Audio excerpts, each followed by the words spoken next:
everyone! Good evening! I'm back! This is Sam Brusas and welcome back to my YouTube channel. Oh my gosh, this is it guys. Pag-uusapan natin ngayon, Pilipinas, waging-wagi, laban ni Justin Ong. May uwi kaya niya ang titulo? Yan ang tatalakayin natin ngayon. But before anything else, hello Philippines and hello beautiful people. Mabuhay! Kamusta kayong lahat? Sana lahat po kayo ay okay at safe ngayong araw na to. At syempre sa lahat naman ng mga bago nating subscribers dyan, hello po sa inyo lahat. Maraming salamat guys sa pag-subscribe ninyo. Syempre dito sa channel ko. At syempre sa lahat naman ng makamamasam dyan na laging sumusuporta dito. Araw-araw, lagi-lagi, maraming salamat guys sa inyong lahat. Syempre, usapang Miss Tourism International tayo ngayon. So, Pilipinas, waging-wagi dito.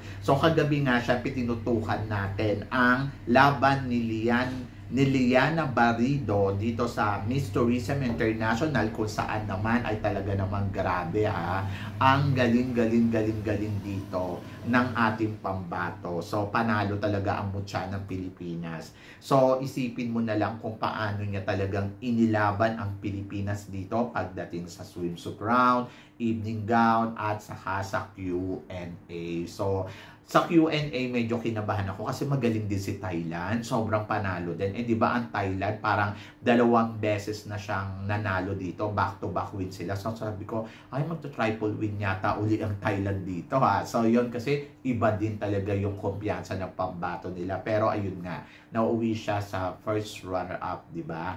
At syempre, hindi rin nagpakabog ang ating pambato. Yung doon pa lang sa Q&A, sabi ko, ay, ang lakas nun laban. Kahit nakita ko yung galing ni Thailand, pero sabi ko, ay, iba din talaga ang Philippines. So, sabi ko mukhang sa Philippines to. So, hindi ko na naisip din na, sabi ko mukhang 50-50 din talaga ang Thailand na maiuwi nila uli yung corona. Kasi nga, magkasunod na. Nangyari na yan sa atin noong 2012, and 13 back-to-back tayo. Tapos yung pangatlo, nag-first runner-up tayo. Eh kasi naman, ang galing kasi din talaga nung mga candidates natin, nung time na yon. So yun. So sabi ko, kung ikukumpara natin yung kandidata natin noon during nag-back-to-back tayo, ay talagang walang sinabi ang galing ng Thailand. Kumbaga parang, wala yan, panis yan, charot. So, yun. So, but, syempre, congratulations sa kanila. Nakuha nila yung back-to-back win.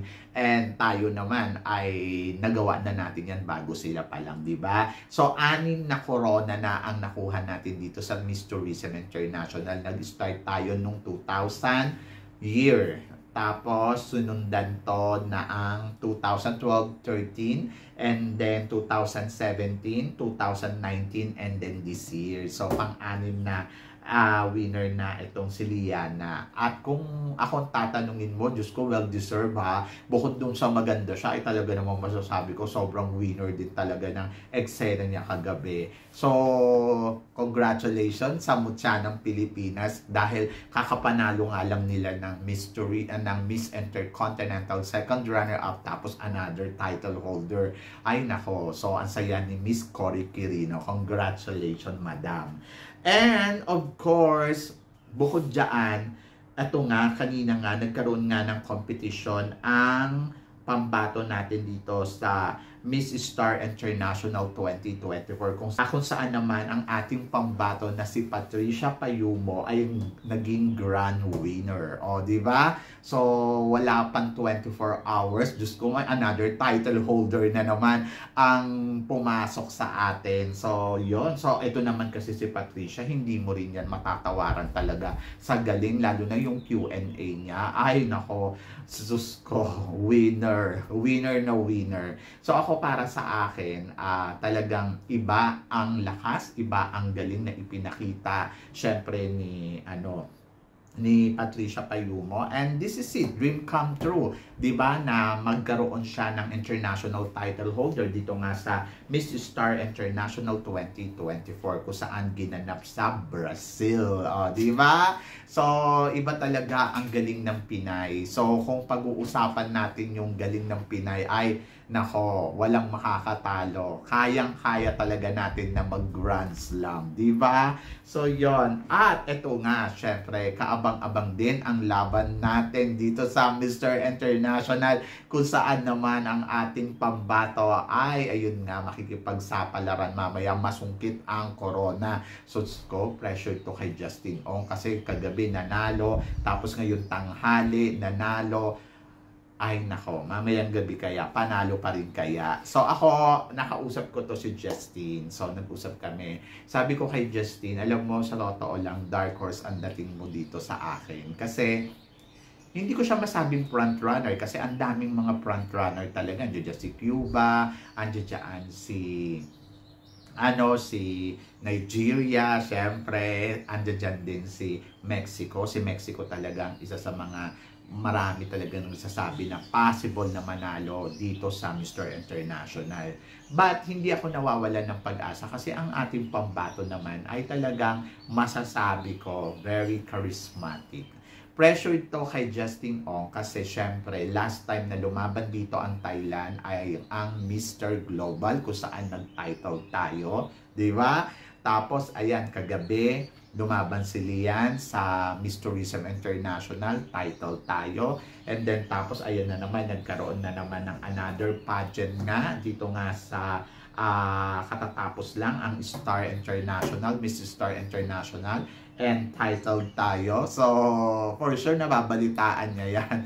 At ayun, hindi mo may aalis kay Justin na talagang magkaroon siya ng pressure para sa laban. But ang nakikita ko naman kay Justin, very confident, and then yung nakausap ko siya, sabi niya ilalaban ko to, ilalaban natin to. So yan.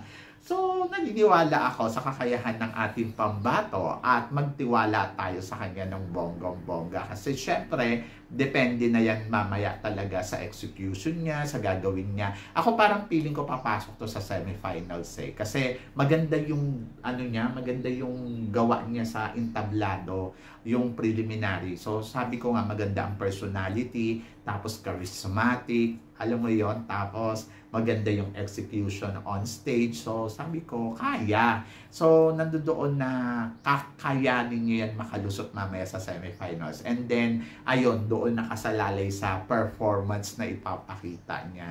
Marami din kasing kalaban, sabi ng ganon. Ito nga Indonesia, isa din to sa mga pwede ding manalo talaga dito sa Mr. International. But tignan natin, di ba? So, I hope na makuha ni Justin Ong ang corona or ang titulo ng Mr. International para, alam mo yun, yung laban natin ay pak, winner, di ba? Tapos may isa pa, Miss Charm. O, sus ko, sa next week naman yan, Miss Charm, next Saturday. So, I hope na sana talaga na ito si Kayla Carter ay mag-uwi din ng corona. May uwi niya yung corona ng Miss Charm. So, depende na yan. Basta nandoon na magtiwala lang tayo at depende yan sa laro ng kandidata at depende kung sila ba talaga ang napupusuan ng organization. Kasi dito nga sa Miss Tourism International last night, obvious naman na talagang gusto nila si Philippines dahil nakitaan siguro talaga nila ng matinding potential,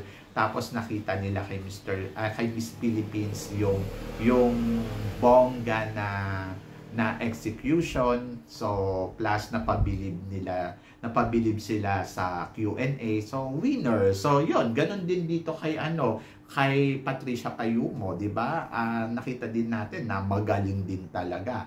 So, depende na yan sa laban mamaya at sa laro ni Justin Ong kung paano niya talaga ilalaban ang Pilipinas. But no matter what happens, syempre, all support and God bless you para kay Justin Ong. No pressure. Kumbaga, para i-enjoy mo lang at huwag kang magpadala doon sa ay nako, si Philippines ang nanalo sunod-sunod na. So, dapat manalo ka din. Kung para sa iyo yan, para sa iyo yan. Tayo naman, I'm happy na dito sa mga nakukuha natin. Kumbaga, bonus na yan kapag nanalo pa tayo. Sobrang blessings na yan. Diba? But syempre, wish all the best and we hope na sana another title na naman ang may uwi mamayang gabi dito sa laban sa Mr. International for 2024. So, yon kayo guys. Ano guys ang masasabi ninyo dito sa mga pinag-uusapan natin ngayon? Tingin tingin ba ninyo kakayanin kaya ni Justine Mayowi ang titulo ng Mr. International mamaya? After natin mag-back-to-back win sa Miss Tourism International at sa Miss Star International. So please comment below para at least malaman ko naman kung ano naman ang chika mo dito sa mga pinag-uusapan natin ngayon. So yon. So syempre maraming salamat sa inyong lahat sa suporta at pagmamahal na binibigay ninyo syempre dito sa channel ko. At sa mga hindi pa po nakaka-subscribe dyan, please don't forget to click like and subscribe my channel at i-click nyo na rin po ang notification bell para more updated kayo syempre sa aking mga chika. Sabi nga ganon, always keep smiling and always think positive lang. Walang imposible guys. Magtiwala lang tayo sa itaas. Kaya guys, hanggang dito na lang. Hanggang sa muli nating chikahan. Paalam. Thank you guys. See you tomorrow.